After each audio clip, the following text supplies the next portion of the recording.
तमाम देखने वालों को मेरी तरफ से अस्सलाम वालेकुम।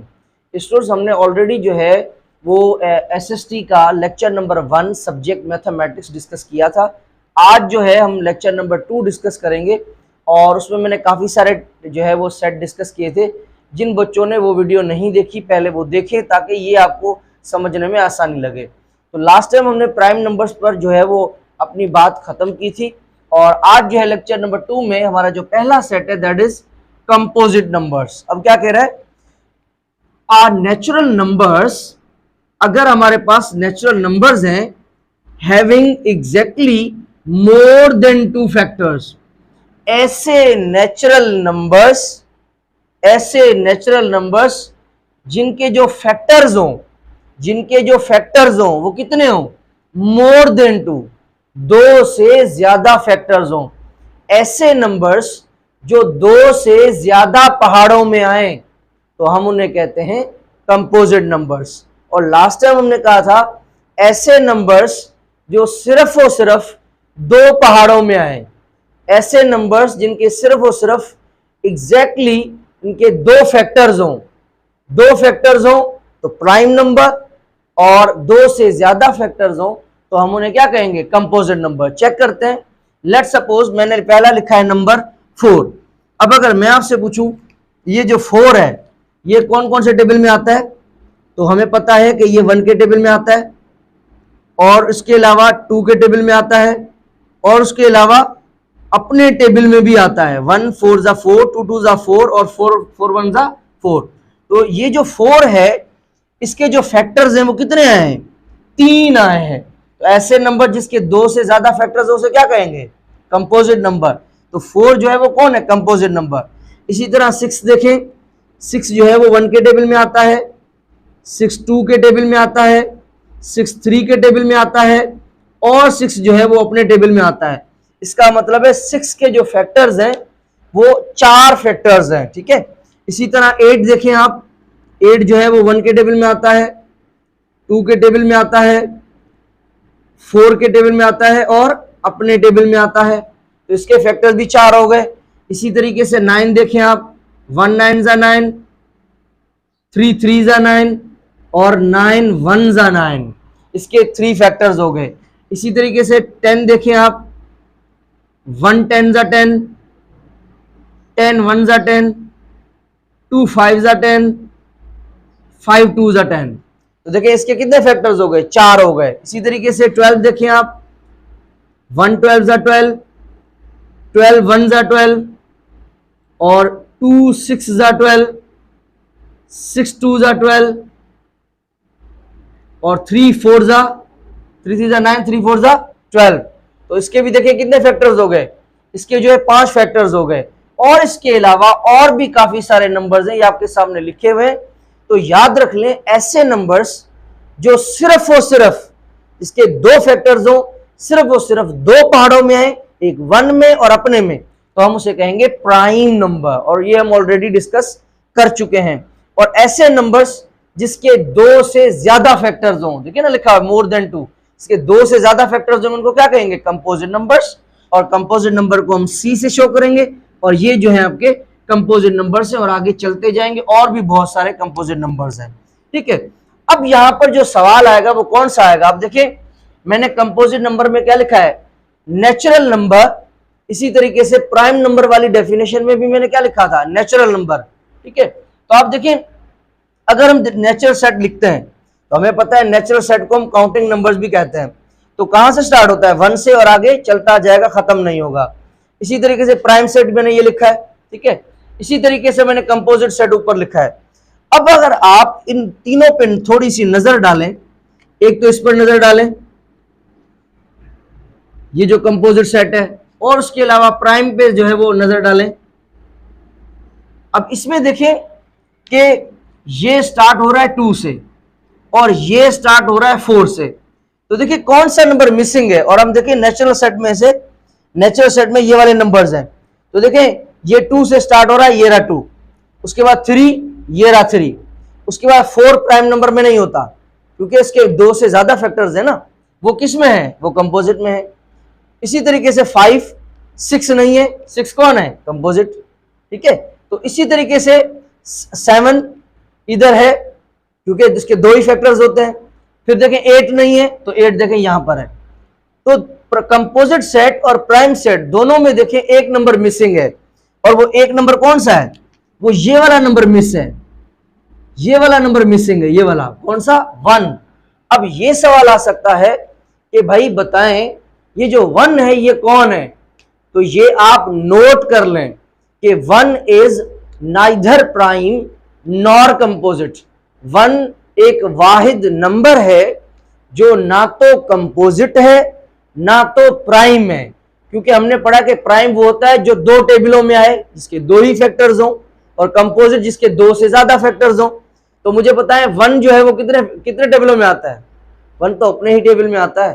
तो इस वजह से जो आपका 1 है वो ना तो प्राइम है, तो यहां पे लिख देंगे 1 इज, यहां पे मैं लिख देता हूं 1 इज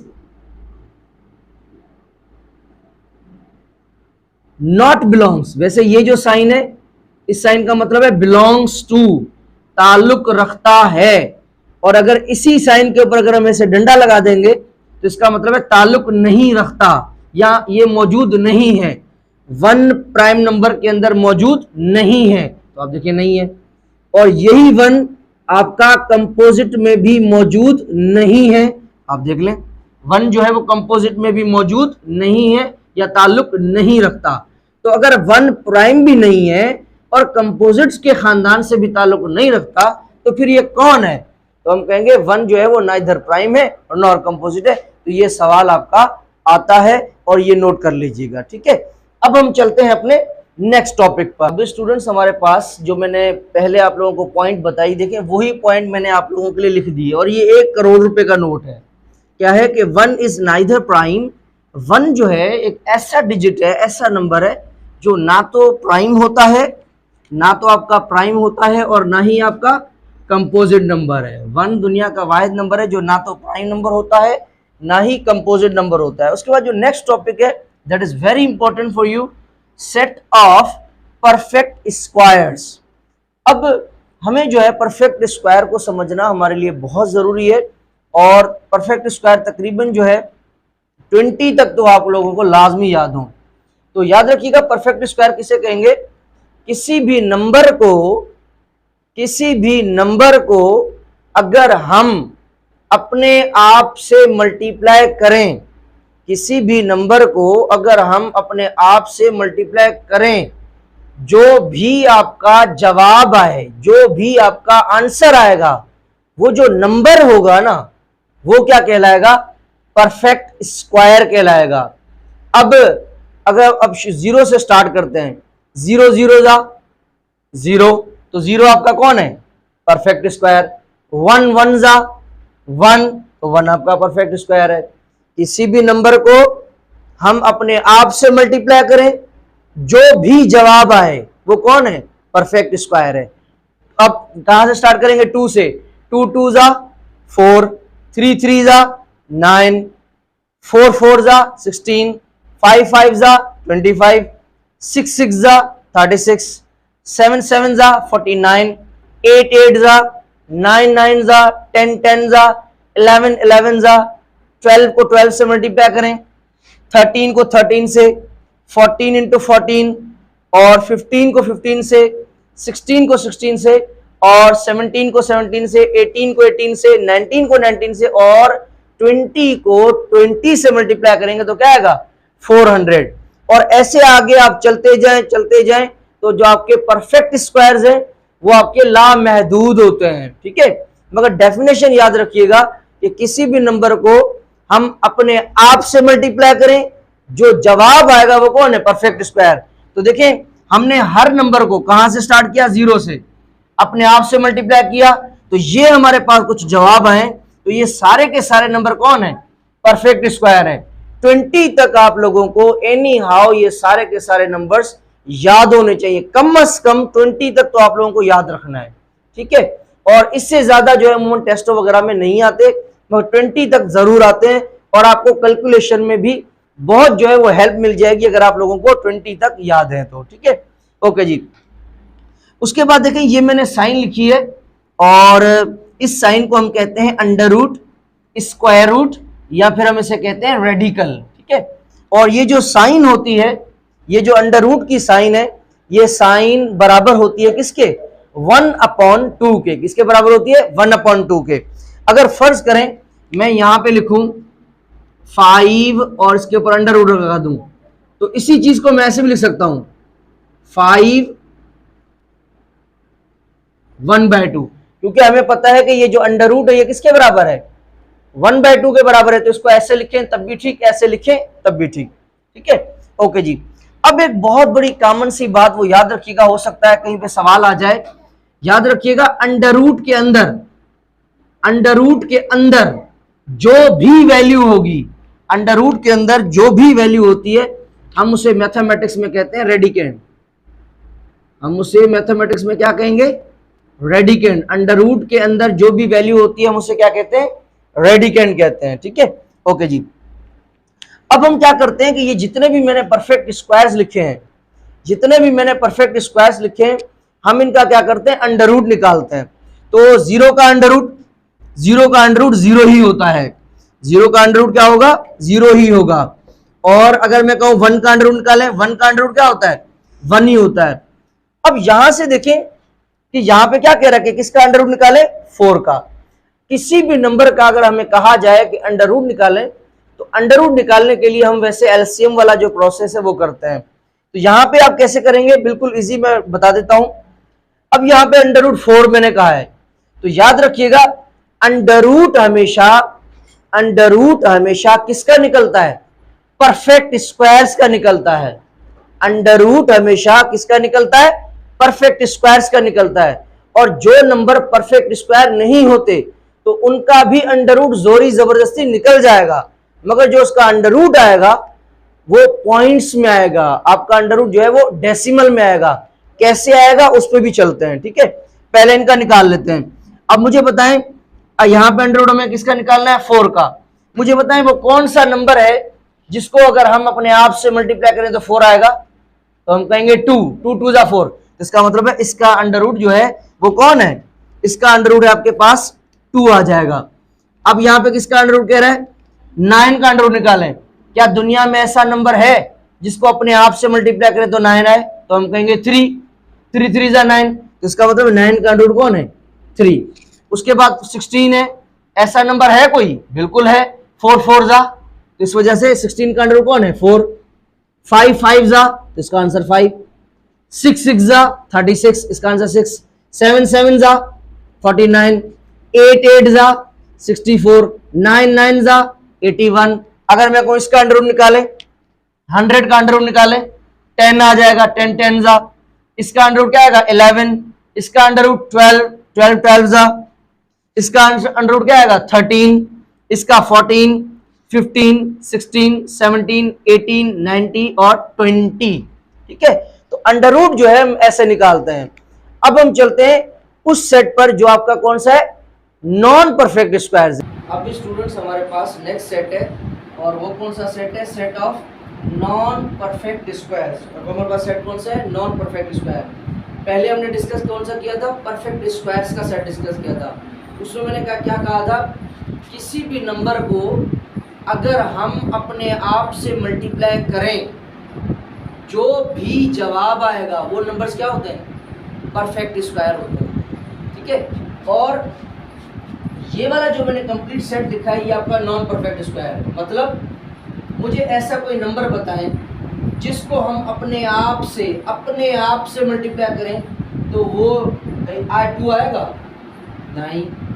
किसी भी नंबर को अपने आप से मल्टीप्लाई करें 3 आएगा? नहीं। अब यहाँ पे देखिए 3 के बाद तो 4 आना चाहिए था। तो मैं कहूँगा ये जो 4 है, अगर मैं 4 की बात करूँ, मैंने यहाँ पे 4 क्यों नहीं लिखा? क्योंकि दुनिया में एक नंबर ऐसा है जिसको अपने आप से मल्टीप्लाई करें 2 2 जा क्या आएगा? 4। इसका मतलब है कि ये 4 कौन है? परफेक्ट स्क्वायर है। ठीक है, जिसके लिए ऐसा नंबर मिल जाए अपने आप से मल्टीप्लाई करें तो वो नंबर आ जाए तो वो आपका कौन होगा? Perfect square. तो ऐसा नंबर मुझे बताएं जिसको अपने आप से मल्टीप्लाई करें 5 आए? कोई भी नहीं है। ऐसा नंबर जिसको अपने आप से मल्टीप्लाई करें 6 आए?